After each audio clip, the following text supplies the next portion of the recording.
डब्यातले गुलाबजामुन खाऊन झालं की आपल्याला आता प्रश्न पडतो ह्या पाकाचं काय करायचं। तर चला तुमच्यासोबत आज मस्त अशी मी रेसिपी शेअर करते जेणे तर पाकाचा चांगला उपयोग पण होईल। तर चला तुमच्यासोबत रेसिपी शेअर करते। 1 वाटी मैदा घ्यायचा आहे आपल्याला आणि त्याच 1 पळीभर आपल्याला तूप गरम करून टाकायचं आहे त्यावर आणि त्याचबरोबर 1 चुटकीभर मीठ टाकायचं आणि सोडा पण तेवढंच टाकायचं आहे, चुटकीभर जास्त नाही टाकायचं आणि त्याला मस्त असं मिक्स करून घ्यायचं पहिला तर। आणि मस्त आता त्याला थोडं आपलं नॉर्मल पाणी जे असतं त्याच पाण्याने मळून घ्यायचं आहे। आपल्याला जास्त जोर लावायचा नाही, हलक्या हातानेच आपल्याला मळून घ्यायचं आहे। कसं म्हणजे लेयर सुटले पाहिजे आपल्या पिठाला तसं। तर आता मळून झालेलं आहे आणि रेस्टवर ठेवायची काहीच गरज नाहीये। तर मी आता कढाईमध्ये तेल टाकून घेत आहे। तर आता आपल्याला पिठाला ना असे तोडून घ्यायचेत नाही का, एकावर एक ठेवून ना असे तोडून घ्यायचे जेणेकरून त्याच्यावर लेयर्स येतात।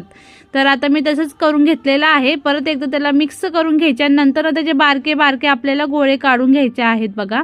तर आता पटकन असं आता झालेलं आहे माझं आणि आता बारके बारके गोळे काढून त्याला आपल्याला आता जसं आपण मेंदू वडे करतो तसंच सेम आपल्याला करायचं आहे।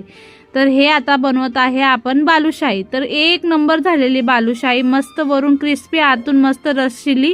तर ते तुमच्यासोबत मी शेअर करणारच आहे पुढं पण कशी झालेली कशी नाही। तर बघा तेल एकदम नॉर्मल पाहिजे आपल्याला, तेल जास्त कडकडीत गरम करायचं नाहीये, तेल आपलं कोमटच असायला पाहिजे। नॉर्मल गॅसवरच आपल्याला हळूवार आपल्याला हे करायचं आहे, तळून घ्यायचं आहे, गडबड करायची नाही अजिबात। तर आता बघू शकता तुम्ही मस्त अशा आता गोल्डन होऊस तर आपल्याला फ्राय करून घ्यायचे आहेत।